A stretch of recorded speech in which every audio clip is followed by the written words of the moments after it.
With your solar array complete, it's time to set up the gateway unit, which will communicate the production data to the cloud-based monitoring platform where the homeowner can view their solar production online and on their smartphone.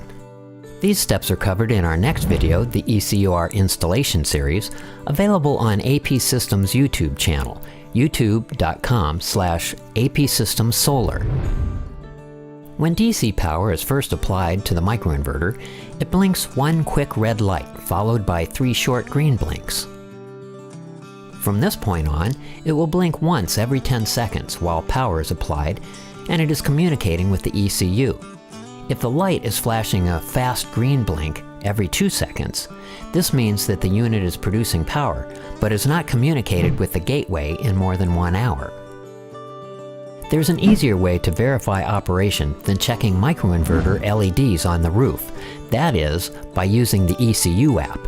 To learn how to connect to the ECU using your smartphone and the ECU app, see video 4 of our previously mentioned ECUR installation series on our YouTube channel. Once you connect via Wi-Fi, check the home screen of the ECU app and look for a green dot verifying that you are connected. Next, look for the microinverter icon with the word number next to it. The first number tells you how many microinverters are communicating with the ECU, and the second number tells you how many you've scanned and registered to the ECU. Check to see that these numbers match. If they do, all your microinverters are connected and operating normally. Again, if you have any issues getting connected, be sure to watch the ECUR installation video. Next, check the real-time data to verify that all the modules are showing as green, or producing power, and that grid voltage and frequency are okay. If you don't see the same number of microinverters communicating as you have installed, you'll want to check a few things. 1. Verify that the microinverter serial numbers have been entered correctly. 2. Verify the AC and DC connections on the roof and that all connections are seated properly. And 3. Verify the ECU Zigbee antenna is installed. APSYSTEMS microinverters are rugged, durable, and designed to last. However, if you should experience a system problem such as an installed microinverter not communicating, here are a few tips to help you diagnose and resolve them. There are typically 3 areas where your problems may exist. A. The microinverter itself may be having problems, or B. The microinverter is working fine, but it's having trouble communicating with the ECU, or C. The microinverter and ECU are operating normally and something else is causing problems. Please be aware that the majority of problems reported to the APSYSTEMS call center are typically found to be in the category C, so before you call, it's important to first check a few things off your list to verify proper system operation. First, you want to verify the utility voltage and frequency are within the ranges shown in the technical data sheet for the product. This can be found in the resource library at apsystems.com. Next, check the connection to the utility grid. Verify utility power is present at the inverter in question by removing AC, then DC power. Please note, never disconnect the DC wires while the microinverter is producing power. Reconnect the DC module connectors and watch for the 3 short LED flashes. Check the AC branch circuit interconnection between all the microinverters.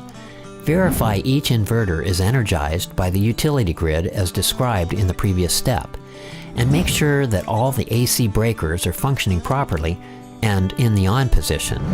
Check the DC connections between the microinverter and the PV module. Using a voltmeter, verify the PV module DC voltage is within the allowable range shown in the technical data sheet. If reconnecting the microinverter doesn't produce the 3 short green LED flashes, it's possible there's a microinverter problem.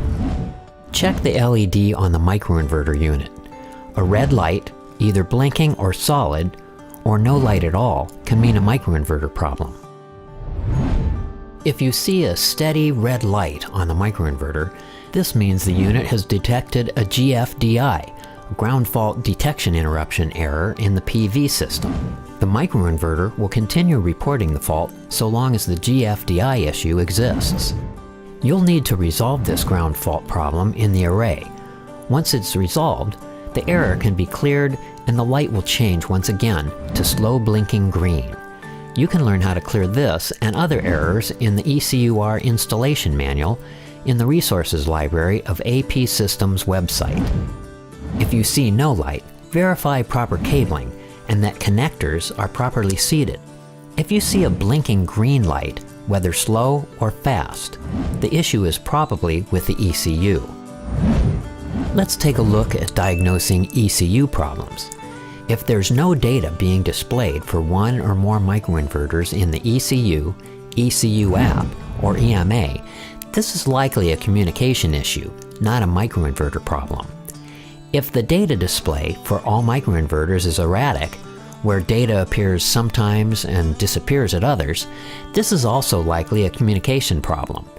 If the data display for only one microinverter is erratic, but the rest report normally, it's likely a microinverter problem. If restarting the ECU does not resolve the problem, check connectivity of the homeowner's router. Verify their internet connection is working. Next, check the connection of the ECU to the router. If the ECU is connected via Wi-Fi, perhaps the homeowner changed their network password or ISP. Try connecting the ECU to the router using an Ethernet cable. If still unresolved, check the proximity of the ECU to the closest microinverter. Place the ECU temporarily closer to the array to see if proximity or an obstacle such as a metal roof may be the problem.